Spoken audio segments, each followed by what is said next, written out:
এইটো সম্পূৰ্ণ নিৰ্বাচনী আচৰণবিধি উলংঘন আৰু এইটো অসাংবিধানিক অগণতান্ত্ৰিক কাম আৰু বিজেপি দলে ঠায়ে ঠায়ে তেওঁলোকে অলপ মানুহ পঠাই ভুৱা তালিকা প্ৰস্তুত কৰাই আছে। বিভিন্ন মানুহৰ নাম তালিকাত অন্তৰ্ভুক্ত কৰাই লিখাই আছে আৰু তেওঁলোকৰ মানুহে গৈ কৈ আছে ফিল্ডত যে আমি এই মানুহ যিসকল অৰুণোদয়ৰ পৰা বাদ পৰি আছিল তেওঁলোকৰ আমি নামবিলাক লৈ আছোঁ, তেওঁলোকে অৰুণোদয় পাব।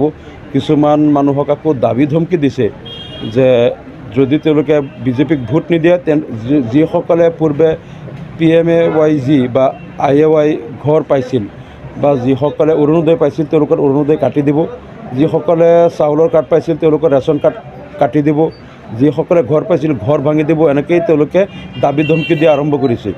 পৰহি মই খবৰ পোৱা মতে বিজেপিৰ মাইনৰিটি চেলৰ মানুহ তেওঁলোকক গোটেই নগাঁও ডিষ্ট্ৰিক্টৰ পৰা মৰিকলঙত মাতি তেওঁলোকক কেণ্ডিডেটে প্ৰকাশ্যে ধমকি দিছে যে যদি এবাৰ মাইনৰিটি মানুহে আমাক ভোট নিদিয়ে, টকা পইচা দি আছোঁ, তেনেহ'লে অৱস্থা ভয়াৱহ হ'ব, আমি ভয়ংকৰ পৰিণতিৰ সন্মুখীন হ'ব লাগিব। আৰু তেওঁলোকক মানে যথেষ্ট ভাবুকি দিছে আৰু এনেধৰণৰ ভয় ভাবুকি প্ৰলোভন আৰু নিৰ্বাচনী আচৰণবিধি উলংঘা সকলো ধৰণৰ অপচেষ্টাই বিজেপিয়ে কৰি আছে একমাত্ৰ মুখ ৰুধিবলৈ, AUDFৰ পৰা সমষ্টিটো ৰখাবলৈ, যাতে AUDFে দখল কৰি লৈছে।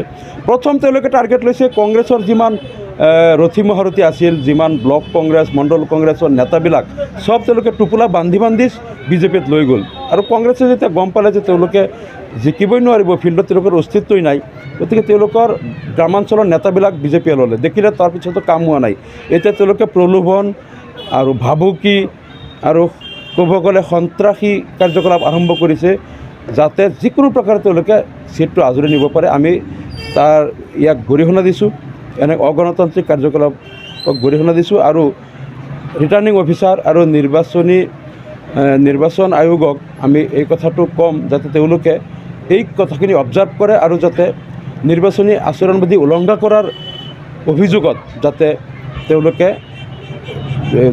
যিটো আচৰণবিধি উলংঘাৰ যিটো শাস্তিমূলক ব্যৱস্থা এইটো বিজেপিৰ বিৰুদ্ধে লৈ আমি এইটো দাবী জনাইছোঁ আৰু আমি প্ৰয়োজন সাপেক্ষে আমি লিখিতভাৱে অভিযোগ দাখিল কৰিম। এবাৰ নগাঁৱত মূল প্ৰতিদ্বন্দ্বিতা কাৰ লগত, কংগ্ৰেছ নে বিজেপি? এবাৰ AUDFৰ প্ৰতিদ্বন্দ্বিতা বিজেপিৰ লগত হ'ব, কাৰণ কংগ্ৰেছৰ এতিয়া ফিল্ডত মানুহেই নাই, চব বিজেপিত গুচি গ'ল। মাইনৰিটি এৰিয়াটো তেওঁলোকৰ নেতাবিলাক চব বিজেপিত গুচি গ'ল, গতিকে এতিয়া কংগ্ৰেছ এটা বঠা নোহোৱা নাৱৰ নিচিনা হৈ আছে। গতিকে এইটো এনেই বতাহে উৰাই লৈ ফুৰিছে। গতিকে বিজেপিয়ে সৰ্বাত্মক প্ৰচেষ্টা কৰি আছে মাইনৰিটি চব কংগ্ৰেছী নেতাবিলাকক লৈ গৈ যাতে আমাক ৰখাব পাৰে, কিন্তু আমাৰ যিটো বিজয়ৰত আমাৰ গোটেই ৰুদ্ধ বিজেপিয়ে কৰিব নোৱাৰিব। কমেও 3 লাখ ভোটৰ ব্যৱধানত বিজেপি পৰাজিত হ'ব আৰু সেইখিনি ইতিমধ্যে আমি প্ৰস্তুত কৰিছোঁ।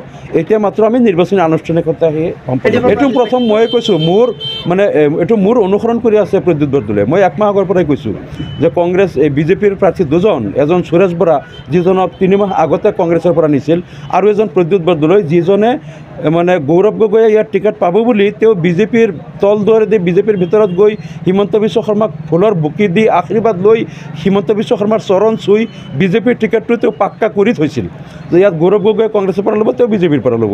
তাৰপিছত যেনিবা কংগ্ৰেছে তেওঁক ইয়াৰ টিকেটটো দি ৰখাই দিলে, কিন্তু এই প্ৰদ্যুৎ বৰদলৈ যে হাড়ে হিমজে বিজেপি হৈ গ'ল, তেওঁৰ মস্তিষ্ক, মাথা, কলিজা, হাৰ্ট আৰু তেওঁৰ নাৰ্ভ গোটেইখিনি বিজেপিৰ ওচৰত বিক্ৰী কৰি থৈছে। এই কথাটো আপোনালোকৰ মিডিয়াই কিন্তু 1 বছৰ ধৰি বজাই আছে যে প্ৰদ্যুৎ বৰদলৈ তলে তলে বিজেপি, তেওঁ বিজেপিৰ লগত চব হলিগলি কৰি আছে। সেই প্ৰদ্যুৎ বৰদলৈৰ মুখেৰে যদি বেলেগক কয় যে বিজেপিৰ 2 নম্বৰ কেণ্ডিডেট, এনেকুৱা নিৰ্লজ্জ কেণ্ডিডেট খুব বেয়া লাগে যে নিজে বিজেপিৰ ওচৰত মাথা মস্তক চব বিক্ৰী কৰি থৈ তেওঁ বেলেগক ক'ব আহিছে। ৰাইজে বিচাৰ কৰিব।